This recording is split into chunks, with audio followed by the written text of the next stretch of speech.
Live. Now we're live. I think we're live now. Oh, I fucked up the logo. Wait a second. Let's do the official act.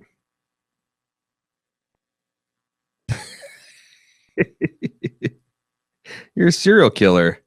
You look like the man who murdered Captain Crunch. A man murdered Captain Crunch? You didn't hear? Why? That was like 6 months ago. Wait. He's going to be on the Oscar pastiche. I'm A.Ron, by the way, and this guy's Jim. Murdered Captain Crunch. You're a serial killer. The hacker Captain Crunch? No, I'm talking about the serial guy. I was making a joke about you being a serial killer. That's a terrible joke, man. So terrible you didn't even get it. I know. How terrible could it be if you didn't say get more about me or more about you? Hey, let's talk about some cool things that we're thinking of doing here at Bald Move. Not that we're thinking of doing that, we're actually already doing. We're actually already doing. Yeah. What is one of those things? Crowd-funded podcasts. Yeah. So if you're watching this video, you are 100% eligible for the VIP forums. So go to forums.baldmove.com and become a VIP member.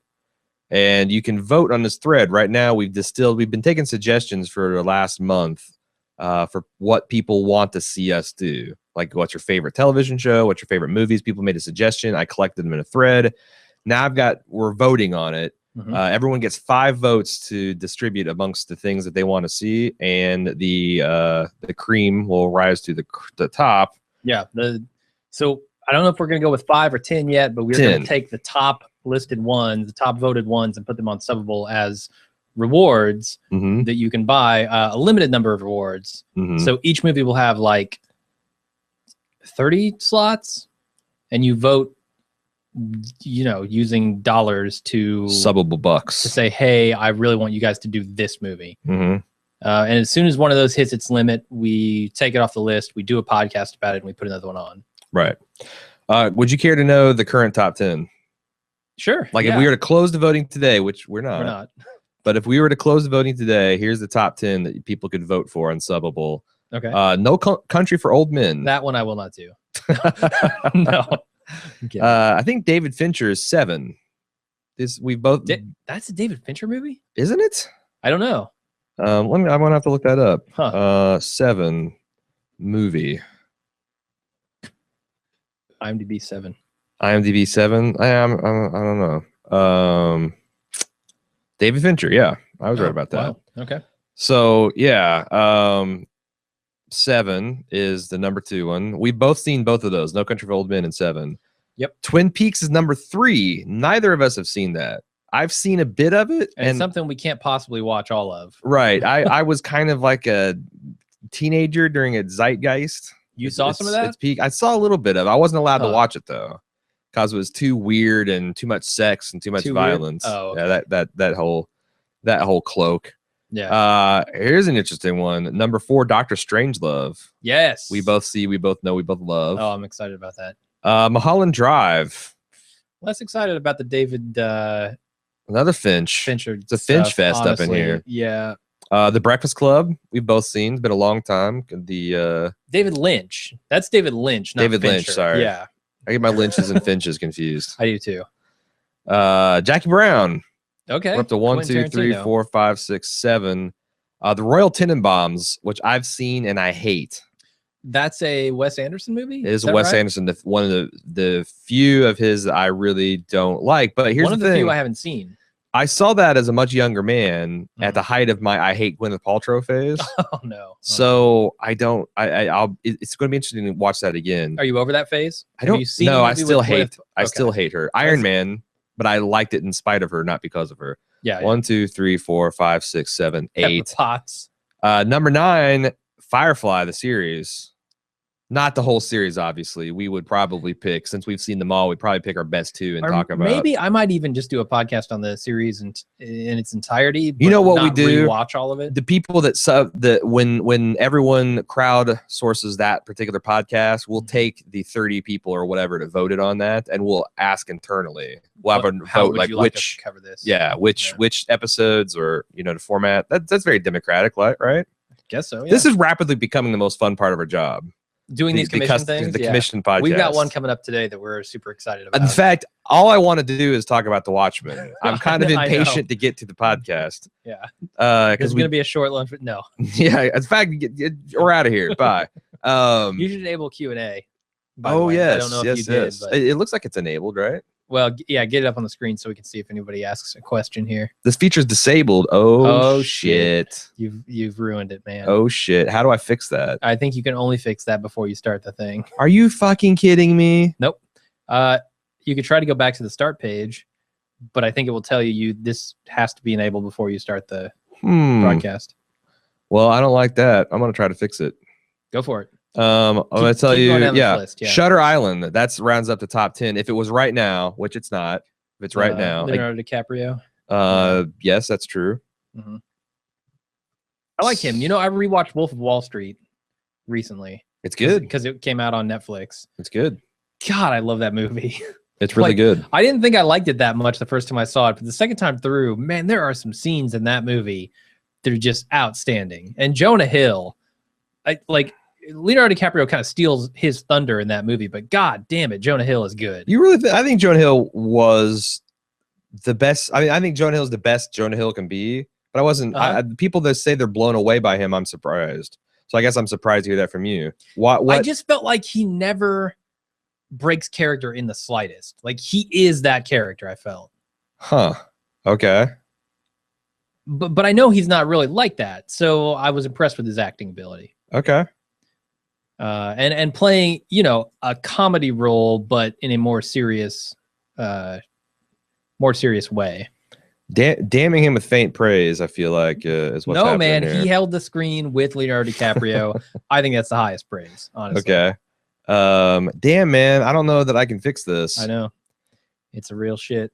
You know what'll happen? What if I close this thing down and then go back in the lobby and start? It'll start a second broadcast. No, I don't think it will. It's the same link and everything. It'd be like if we got disconnected. Oh god. Should I try it? This is gonna go horribly wrong. Yes, we might start over lunch with Jim and A.Ron. Yeah. Sorry about this, but I feel like we need to get this figured out in case it happens in the future. Yeah. So okay, just we'll be right back. Experimenting on you. We'll be right back. If you lose a feed, check Patreon. I'll post a new feed if I have to. But I just stay right here. Don't move. God damn it, don't move. A whole new video, whole new stream. I don't think this feature's disabled. Yeah, I don't think you can enable it once it's gone. That's dumb. Once the thing is started. That's dumb. I know, it's stupid. What technological reason could there possibly be for that? I don't know, man. So what should I do? Should I go to the forums and start a thread on this video so people can post there? Or is this going to be us rambling? It's a one-way lunch with Jim and A.Ron. That seems like a chip. Yeah, I don't like one ways. What do you want to do? At least Forum? 2 ways. What do you 3 ways are preferred. Do you want us to start a new link? Should I get on the forum? Yeah, we should start a new link. There's people watching this. Well, so what do we do? I'm paralyzed. I'm paralyzed. What if I make the wrong choice? This is the thing that ruins bald moves. Yeah, you're not diffusing bombs here, man. You're deciding whether or not to start a new stream. I'm playing with my pocketbook. Cut the red wire. No, this is my green wire. This is my future livelihood. This could could be the thing that crumbles the empire. This is the Achilles heel. Let's do a new stream. I want Q&A. Should I post? I want people to. Okay, but I need to leave a breadcrumb. That's the whole point of Lunch with Jim and A.Ron, right? The people can ask us questions, get on here and talk with us. Okay. Hang out. You know what? This is like this is an AMC move. We're splitting Lunch with Jim and A.Ron into part A, part B. Yeah, I mean, really, Nielsen. For no good reason. Nielsen is going to double our ratings here. Exactly. You watch. We'll have X many views on this, and then we'll have X many views, and boom. Next Lunch with Jim and A.Ron, we're going to do this 10 times. Once every 6 minutes, we'll cut for commercial. We'll end up with 60 total views, and our YouTube future will be secure. All right. I'll post another link at Patreon. Go to patreon.com/baldmove. It'll be an activity feed. Sorry about this. We'll get this Q&A app up. Gotta do it official like. They can hear us, but they can't see us. But they can't see us. I hope everybody finds their way back here. If not, we'll keep on going. We got the Q&A thread app going this time. The other thing, so let's go back and look at some surprises from the vote. That's the thing, because there's a couple things. I feel like we gotta go back to the top and say what we're doing again, because this is a separate video, right? We're gonna delete the other one. No, hell no. No? Yeah. Well, if you're just kind of joining behind, us, it's kind of behind the there's scene. a video we recorded that has half of this conversation in it. Yeah, so go check that out. It's all in the Patreon feed, and they'll be in the Lunch of Jim A.Ron archive that I'm maintaining on Google. The one right before this. Yeah, if you're not getting emails from us on Patreon on a monthly basis that shows like the updated Jim and A.Ron archives, and you probably got us in a spam filter. We've had a couple people like, where's the feeds and where's this and where's that? It's likely that our stuff's going to the spam filter, because sometimes Google will get a little bit anxious and it's like, oh, we'll throw this into promotions or whatever. I mean, it's advertising. It's advertising content you've paid for, so might want to whitelist us or however you do that. Anyway, we're going through the Subbable Commission podcast voting that we're doing on the VIP forums. Top 10 so far. Yep. And just real briefly, No Country for Old Men, Seven, Twin Peaks, Dr. Strangelove, Mulholland Drive, The Breakfast Club, Jackie Brown, Royal Tenenbaums, Firefly, Shutter Island. Then there's a couple surprises, like The Princess Bride, 0 votes. I thought that would be one of the top ones, because people have been talking about it as a prank. Yeah. Yeah. And that just goes to show, like, people like me too much to spite me. We thought it'd be 50-50 people trolling us with making us watch bullshit, kind of like a Mystery Science Theater. Yeah. Torment, Dr. Forrester Torment. And 50% would be people like paying, something that they truly enjoy. It turns out when you pay for something, it's rare to pay that much for a practical joke. Yeah, if this is like $5 to commission a podcast, people would be trolling us left and right. 50 cents, we'd just be doing bullshit all day long. But for $250, you want something meaningful. Yeah. And I've been pleasantly surprised at how awesome some of the things we've been required to watch have been. Yeah, Princess Bride he's got 0 votes. That's kind of surprising to me. Super surprising to me. I expected like that'll be the first one we have to do. But there's nothing on this list that I wouldn't want to watch. There's something I have no idea what it is. What's that? Fresh. Oh, a 1994 movie. Yeah, no idea. But that's it. Narc. That sounds a kind of interesting movie. 2002. I'd never heard of that before. Everything else I've at least heard of. So Battlestar Galactica, that would be an interesting one, because it would just be me complaining about the damn thing. Oh, Narc is a Ray Liotta movie? Oh, I do know a little bit about Patrick?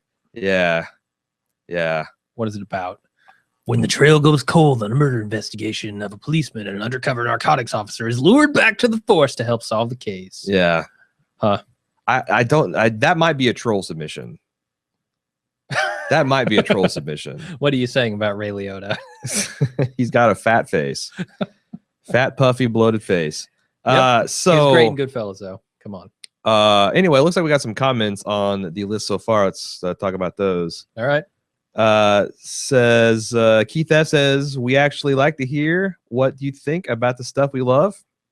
That's the goes against the troll theory. So I think that that's definitely something we're seeing. Bearing itself out, yeah. And he also says Firefly, out of gas, hands down best episode of them all. Can I put all 5 of my votes on Firefly? I only voted 1 time, so should I have 4 left, right? Now, which one is that? The Bounty Hunter? I think it's the Bounty Hunter one. The final episode? I don't know. That's a fantastic episode. It is, and I can't believe it must have been so hard if you're a fan of this series that struggled to have that really awesome episode. It'd be like, God, at the very end. Like, imagine if you're a Star Trek fan and Best of Both Worlds Part 1 comes out, and then it never comes back on. Oh no. That would haunt you to the end of your days. And that's the hell Firefly fans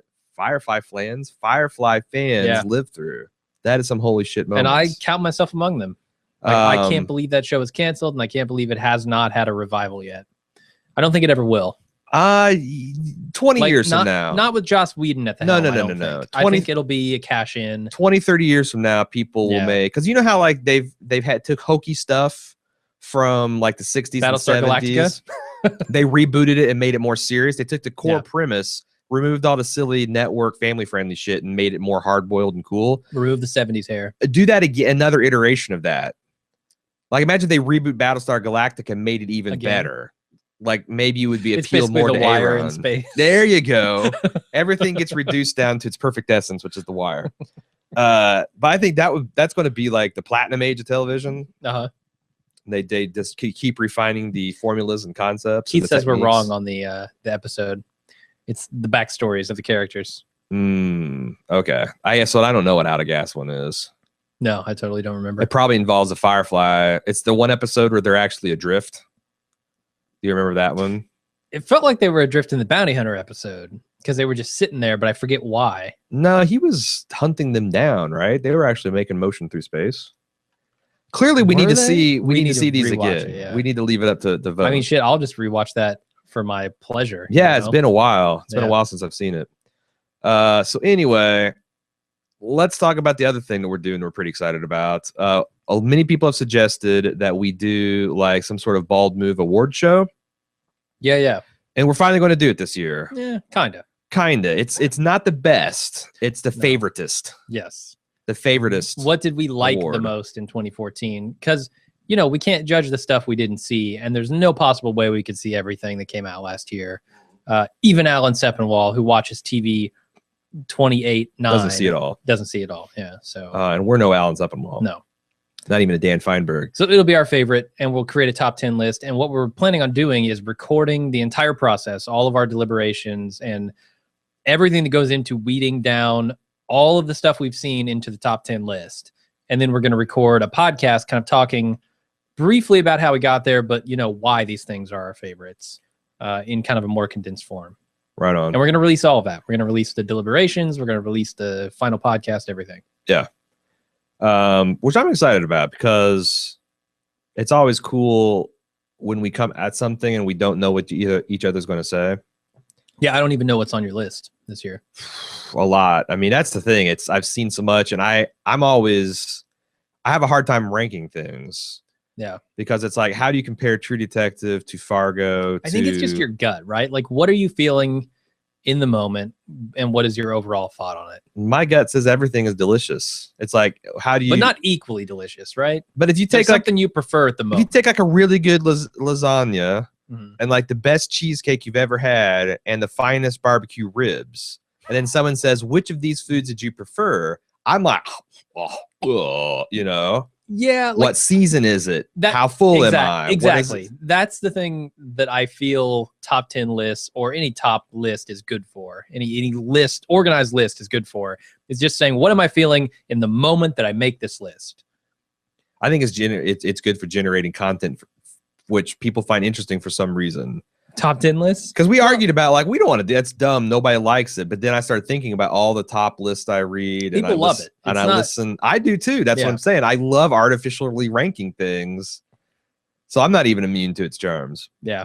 So we're doing it. What are we gonna call it? We ought to revive the badasses stuff too that we did way back in November and kind of do a series on that. Do an update. Will Channing Tatum make the list? Yeah, because we did like a 2-hour podcast on two-hour podcast. 2-hour podcasts arguing about badasses and we came up with a whole system to rank badasses on a scale. The 3 C's. And we kind of ranked them and we came up with a list. And we don't maintain that list anymore. No. Like there are a lot of new badasses in the ranks. Oh yeah. And we have not ranked them yet. Sure. So that'll be fun. There's so many cool things we could do. We just had the time, and you know what? We're not gonna have time in February and March. Not February, March, no. So that's coming out in the next 2 weeks. Yeah. What else has been going on? I've been watching a lot of Americans because I'm prepping for this new season, and a lot of Banshee because I'm prepping for that season too. Yeah, I start my rewatch of Justified this weekend, or not rewatch, but catching up on season 5. Yeah, because I missed that season. Sure. And I also have to the next weekend catch up on season 2 of The Americans, and then I'm good to go. Yeah, because that's coming out the week after, right? Yeah. Damn. It's 20th and the 28th. Sure. You still watch Downton Abbey? No. Yeah, it's funny. Sybil died and I was out. Forget it. Yeah. So I am watching it, and it's really it's cool because Tom and Kelly have got the instant cast all ready to go, and also since they've seen them all, they're getting the full cast out at the time of the airing. That's really cool. Yeah. It's really cool, and I don't know because I'm not a hardcore Downton Abbey. I watch it as a fan, and that's what's really fun about watching Downton Abbey is I don't take notes. I just kind of laugh and enjoy it and think, what are Tom and Kelly going to say? And it's a lot of fun. Like it's been a long time since I've watched television you get something out of that, way. even like not watching it with them? What do you mean not watching it with them? You said you didn't watch it with them, right? Like you didn't watch the episode that week? No, I'm sorry. I didn't watch it. I'm not a hardcore enough Downton Abbey fan to watch it on the BBC.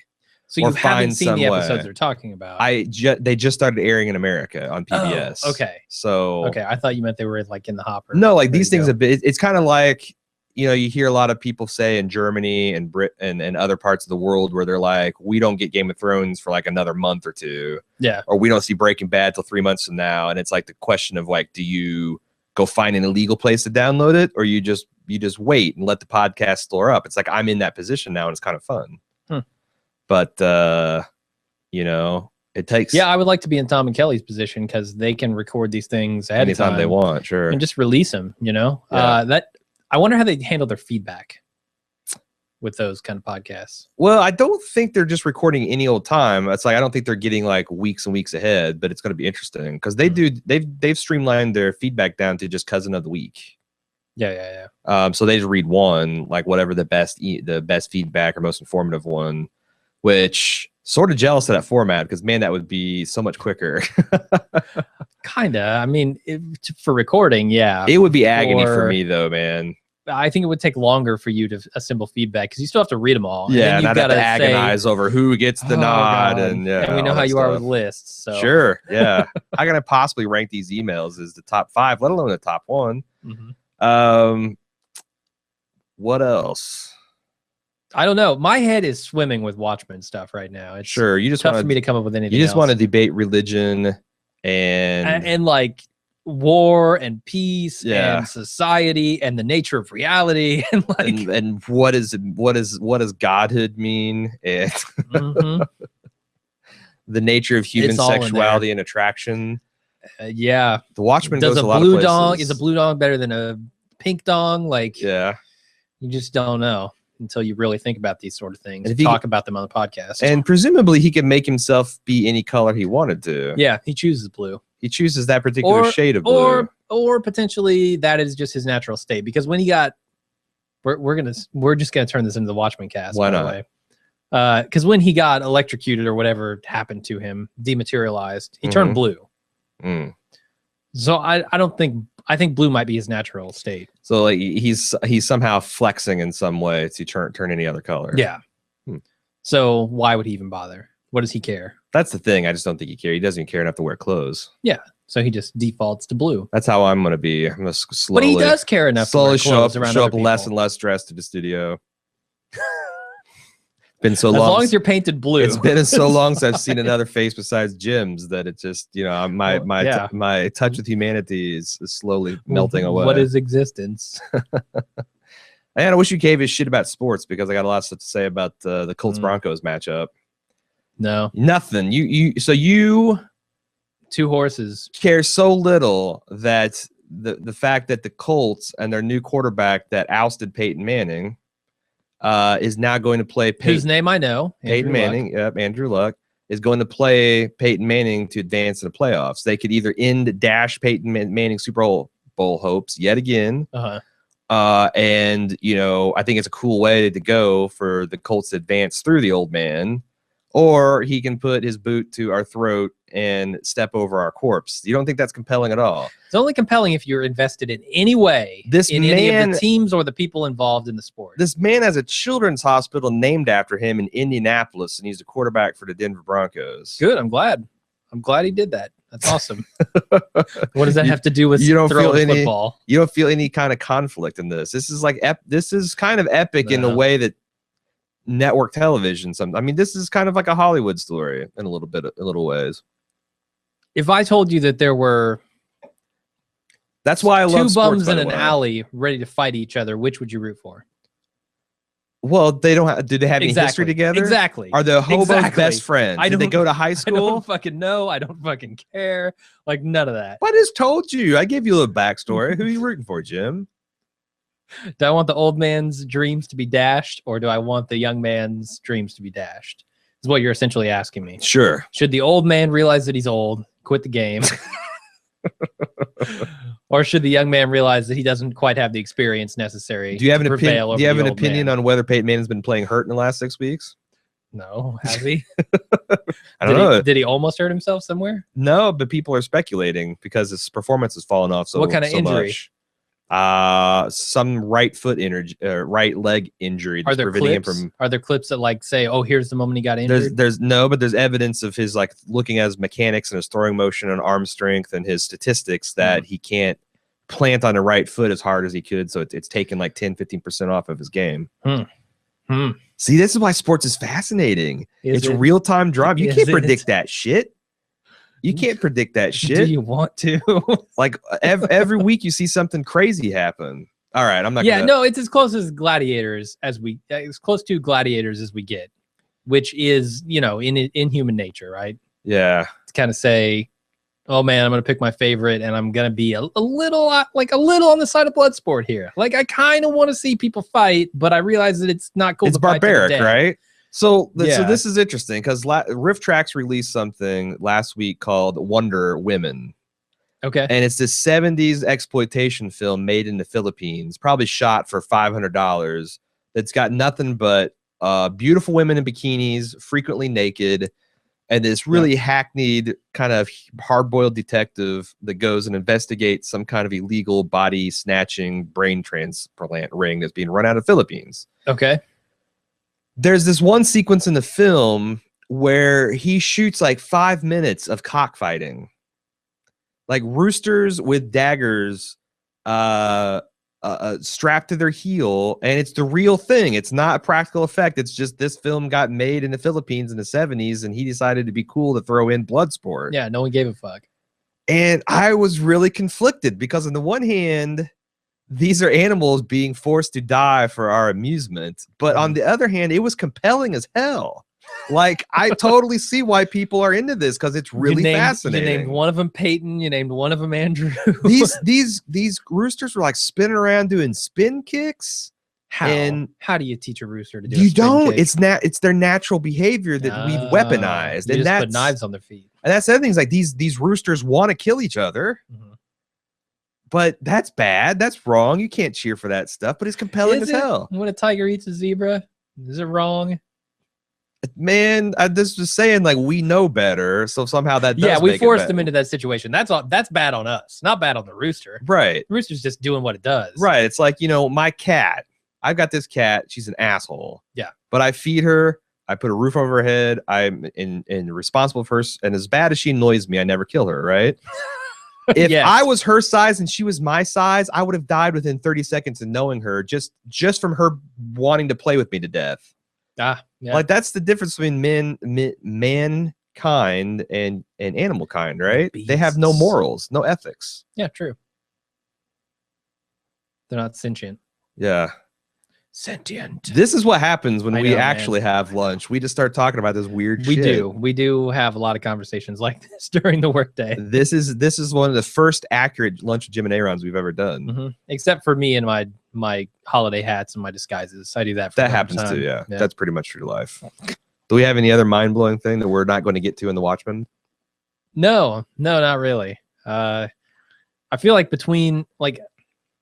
Yeah, Keith, you got anything else for us, man? We're running out of gas on this one. I don't want to just talk about the Watchmen the entire time because we're about to do a couple of hours on the Watchmen. Well, the thing is we did a ton of business development stuff like Monday through Wednesday. Yeah, we took the opportunity of the new year to say, you know, our schedule's going to get crazy. Let's talk about the direction we want to go. But it's kind of top secret for another couple of weeks, so we can't talk about a lot of that stuff. Yeah. So I feel like I'm unnaturally dry. I could talk a lot about discovered fusion. I could talk a lot about playing Destiny and Shadows of Mordor and Little Big Planet 3 and infamous Second Sons, Rogue Legacy and Hammerwatch and what's Rogue Legacy like?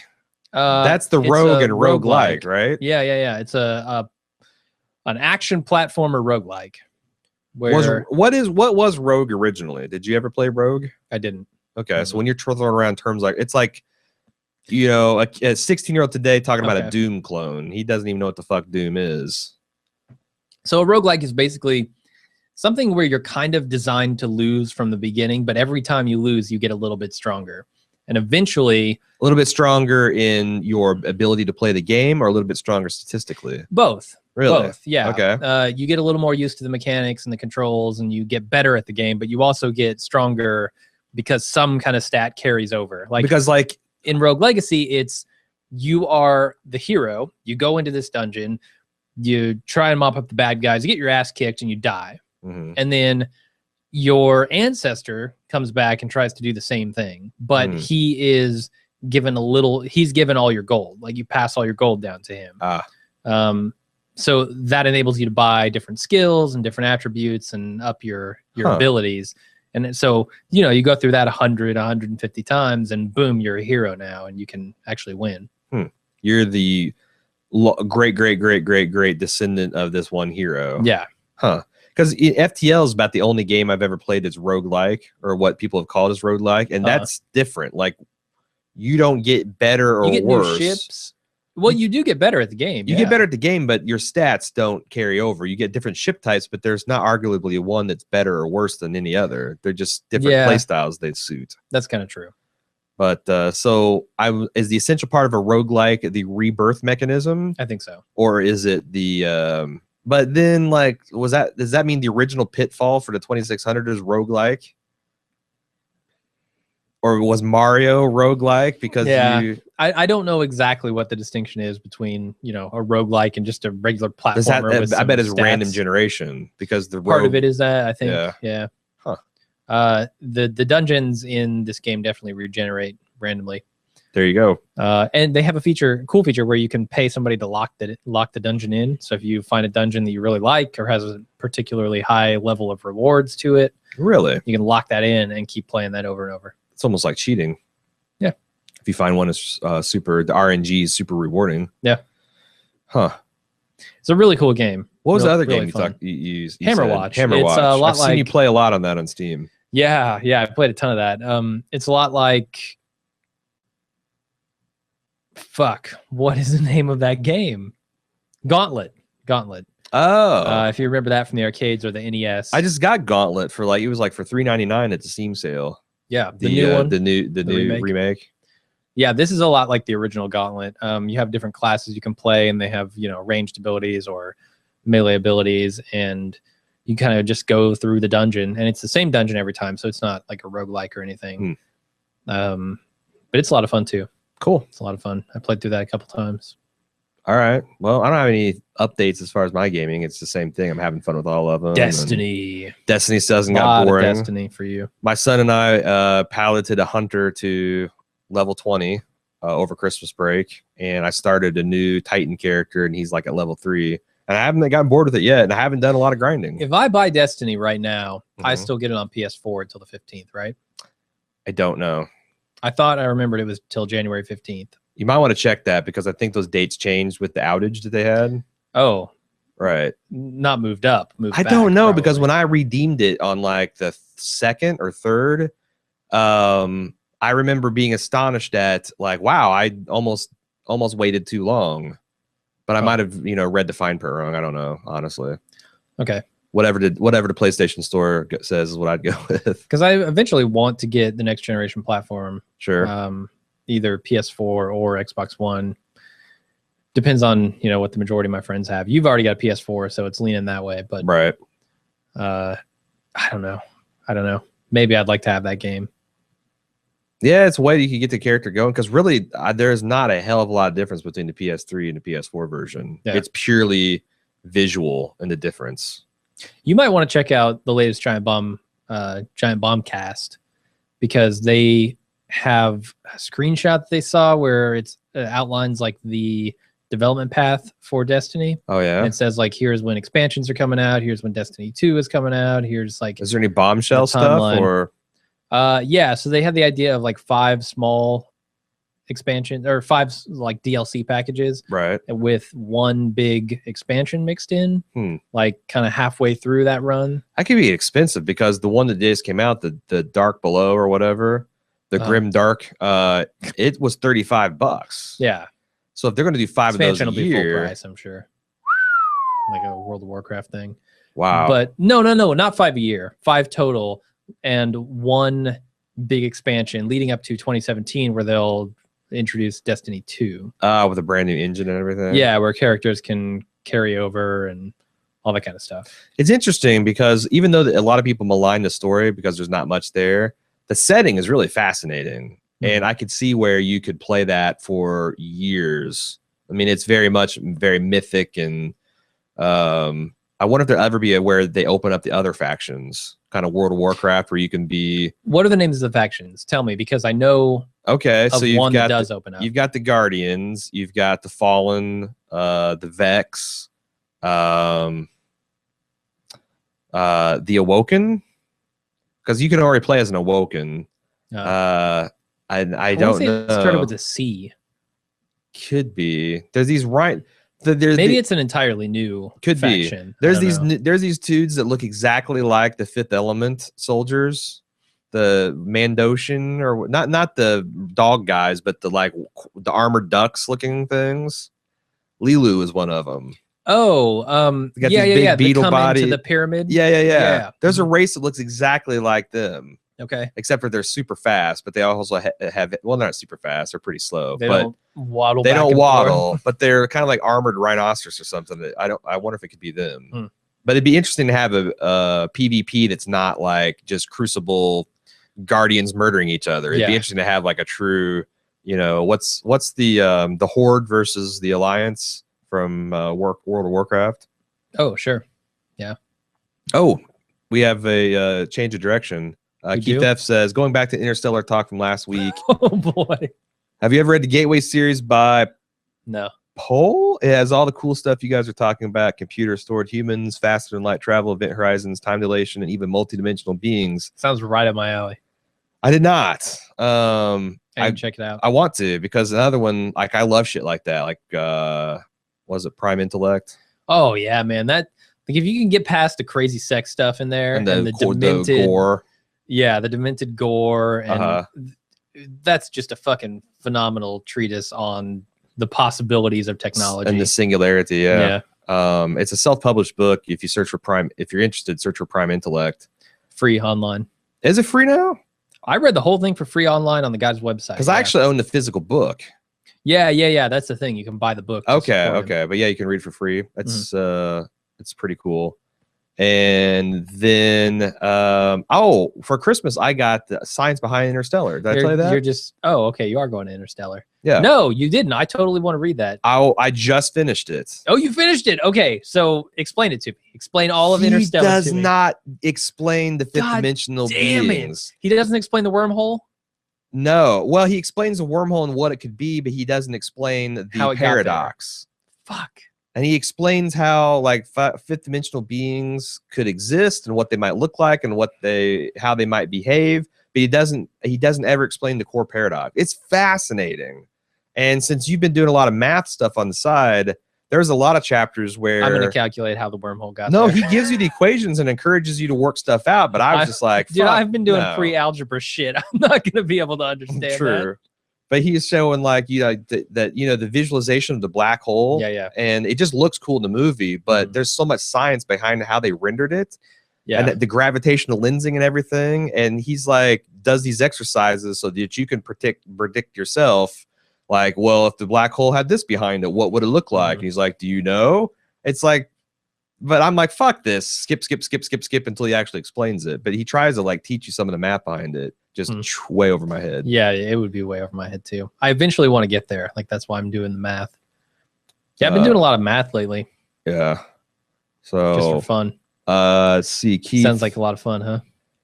Keith says, I forgot to select that. I'll go ahead and select that question so people can find it. Yeah. He says it's Pohl, Frederick Pohl. Pohl? I don't know. I don't know how to pronounce Definitely that, we'll man. check that out. Pohl. See if I can find it on Amazon. Yeah.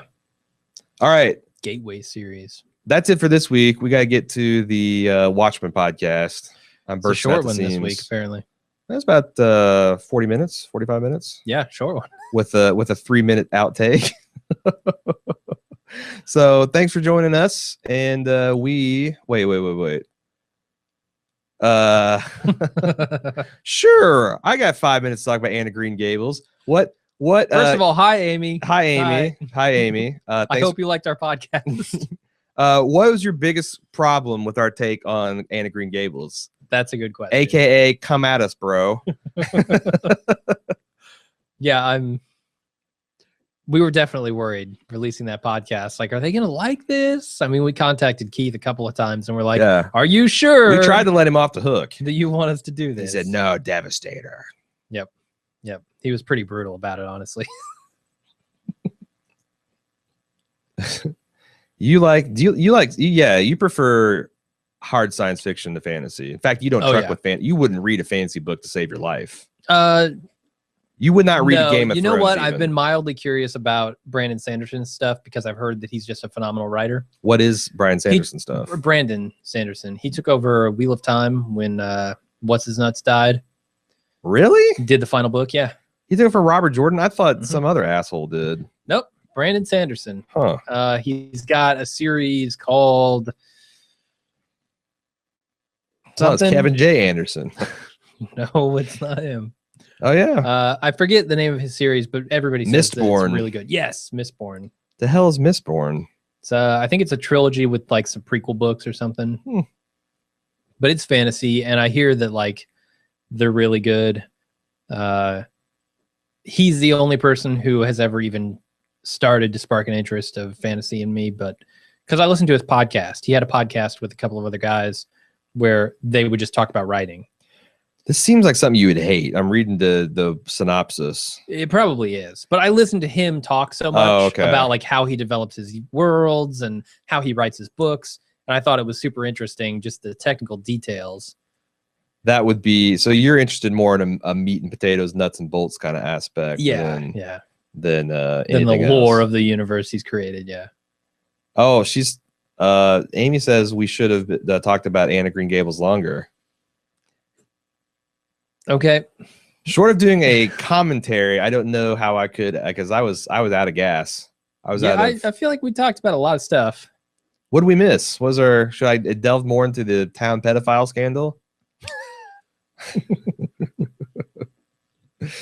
Talk more about the futility of keeping a farm going with a 70-year-old woman and a 20-year-old girl. Yeah. Staving off the inevitable slide into bankruptcy.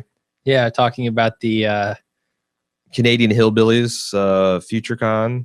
Yeah. Have you seen the likely degrading future of the child as she stays on the farm and doesn't sow her oats in the real world? Right. Yeah, we could talk about that for a while. Matthew and what's-her-face accidentally recreated the emotionally shut in.